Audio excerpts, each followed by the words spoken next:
Queridos alumnos, vamos a ver ahora en Psicología Educacional, correspondiente al segundo año del profesorado de Educación Primaria, ¿qué es el aprendizaje?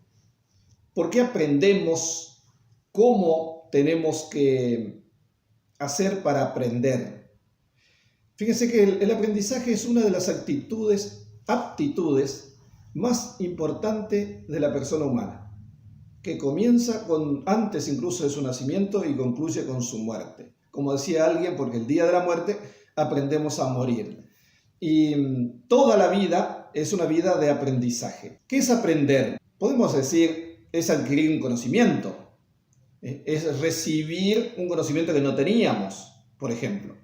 Pero ¿qué cosas son necesarias para aprender? En primer lugar, es necesario para aprender que alguien nos enseñe, que tengamos el tiempo suficiente para aprender, que tengamos la motivación suficiente para aprender y todo lo que eso significa en una persona que va creciendo. Nosotros cuando comenzamos nuestra vida terrenal, nuestra vida de existencia humana, vamos aprendiendo distintas cosas según el tiempo que vayamos teniendo. Y ese aprendizaje, muchos pedagogos, muchos psicólogos han estudiado y por eso después van a aprender ustedes, ¿sí? Y que aparecen distintas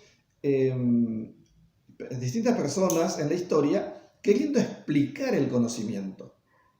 Ustedes vieron en la primera fotocopia que yo les di el texto del manual de psicología, donde dice Thorndike, el conexionismo, ¿qué es? Es la acción de aprender un movimiento y mediante esa repetición del movimiento vamos aprendiendo lo que ese movimiento va a enseñarnos. Cuando tenemos que aprender algo racional, usted también aparece esto en el texto, los distintos tipos de aprendizaje que vamos a tener. No solamente el aprendizaje motor, que es importante, sino el aprendizaje racional, el aprendizaje conceptual, donde ya interviene directamente la inteligencia, donde nuestra inteligencia va a seleccionar esos conceptos, los va a relacionar para poder comprender mejor.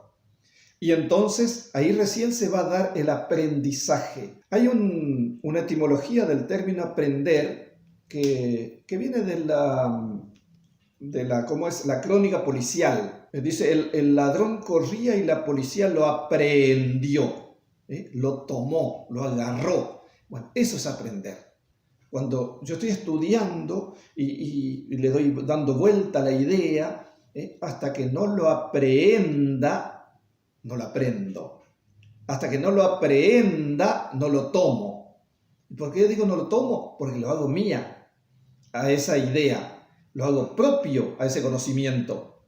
Y es ahí cuando puedo decir que sé, que aprendí. ¿Y cuándo te diste cuenta que sabes hacer? Cuando sos capaz de enseñarle a otro lo que vos aprendiste. Eso es transferir el conocimiento.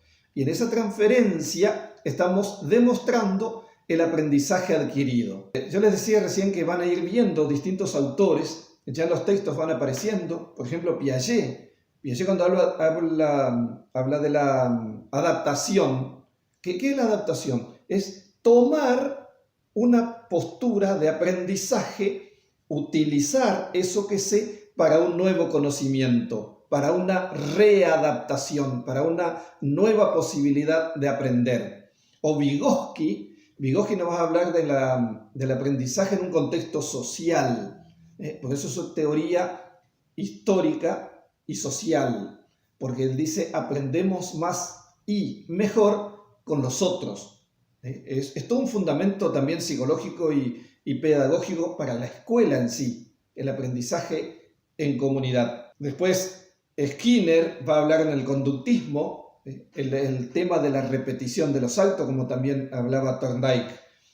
Brunner nos va a hablar del andamiaje, ese andamiaje que es necesario construir para adquirir un conocimiento. Así como el albañil, en cada edificio que va a hacer, va a elaborar, va a construir un andamio necesario, típico, peculiar para esa construcción.